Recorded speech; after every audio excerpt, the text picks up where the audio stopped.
Hey, what's up YouTube? Jay Nabinet here. Today I wanted to share with you what I'm going to be doing about putting the base to the front fifth wheel section of my tiny house. It's going to be this section right here.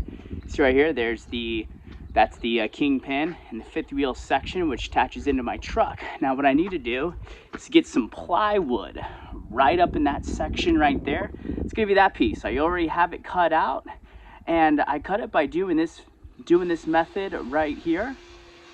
What I'm doing is using the saw to cut that out, and then to see how I don't really have any cut marks going too far that direction and that direction, what I did was I used a method where I dropped that circular saw right down in there gently and cut that out.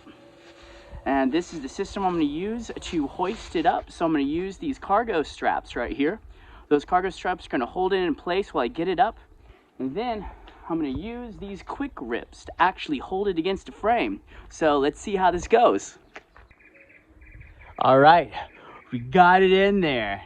Check this out. Really like the work on this. It's coming together really nicely. Got the quick grips holding it into place. The cargo straps were great, being able to level it out while we got the quick grips secured properly. Next, I'm going to be using these guys right here. These are some teaks. They're 1/7/16 inch wood to metal screws, and I'm going to use that to hold the plywood to this frame until I can get some larger bolts.